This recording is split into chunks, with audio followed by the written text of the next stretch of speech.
хотос асуудлаар болоод энэ хуулийнхаа араас яваад байгаа нэг сайн байна.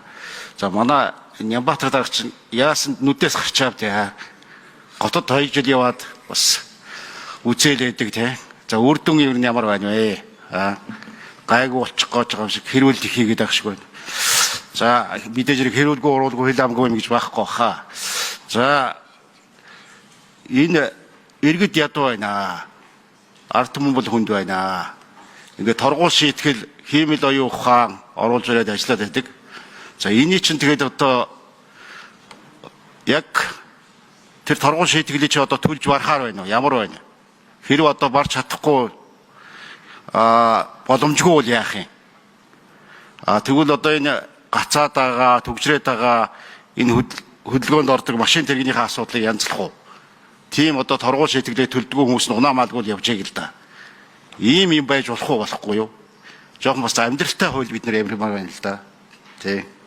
Энийг нэг тодруулчих. За гамбат гүшүүний асуултанд хариулъя. Би сая та хэдийг нэг юм ярьж байхад би өгн статистик танилцуулсан юм а. 7 сарын 1-ний өдөр Улаанбаатар хотын замын хөдөлгөөнд 554,043 машин оролцсон байна. Эдгээрээс татвараа төлөөгүй 22,696, техник хяналтын үйлчлэгт ороогүй 10,309, жолоочийн албан журмын хариуцлагын даатгал төлөөгүй 22,797, 100,000 төгрөгнөөс дээш торгуулаа төлөөгүй 5,607 машин хөдөлгөөнд оролцож байна. Нэг өдрийн байдлаар. Тэгэхээр гамбат гүшүүний би саяны асууж байгаа асуултыг ер ойлгосонгүй. Торгуулт төлөхгүй байгаа машиныг нэг үл хөдөлгөөнд бүр оролцуулахаа бол нөгөө талд ард түмэн ядуу байна гэдэг энэ хоёрын эсрэг тесрэг зүйл ярих шиг боллоо. Тэгэхээр торгуул шийтгэл гаргахгүй, зөрчил гаргахгүй явах нь өнөөдрийн бидний л одоо үндсэн хуульд байгуулын л үндсэн зарчим. Тийм учраас эрх зүйн соёлыг бий болгох үүднээс энэ асуудлыг одоо оруулж ирж байгаа.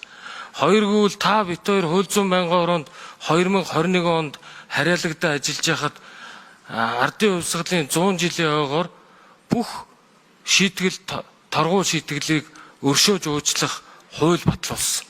Энэний үр дүнд торгуул шийтгэлийн хувь хэмжээ нэмэгдэх болов гэдэг ийм хүлээлттэйгээр бүх өршөөл уучлал үзүүлсэн харамсалтай нь торгуул шийтгэлийн хувь хэмжээ төдийлөн нэмэгдэж төлөгдөөгүй.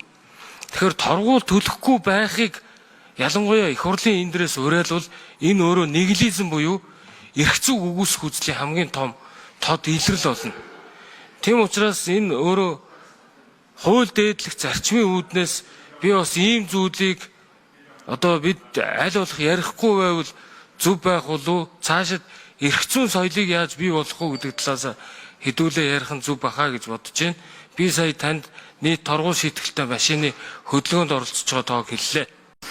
За Нямбатар дарга юугээд ус төрж явчихваа. Тий. Та аж ахуй ажил хийж байгаа юм шүү тийм да. Бүр чуулганы юун дээр байдаг шүмшгэл юм яриад унда. Тэгж таарахгүй хаа. За ер нь ингэж болохгүй. Бид хүн сонгуул төхөөлээд санал авах гэж байгаа юм шиг нөгөө торгуулийн хөнгөлдөг ер нь байхгүй болгодог тийм хууль мөл ахиж гаргаж болохгүй байх гэж бодож байна. Таны ярьж байгаа зарим зүйлтэй саналыг байна. Заримтай бол нэг биш байна. За одоо наа татвар түрээсээ болоорой. Улаанбаатар хот гэдэг чи одоо бөөл татвар авдаг тийм газар болчихсон юм уу? Хаашаа тий. Тэр нэг хувийнхаа татварыг хаана юунд зарцуулаад байна вэ? Бид нар ч одоо ямар орчинд амьдраад байгаа? Энэ Улаанбаатар хот. Энэ гот юм уу? Юу юм? Одоо юу болчиход байгаа юм? Ойлгохгүй байгаа шүү зарим юм. Энэ дээр анхаарч ажиллана шүү хотын нөхдүүд.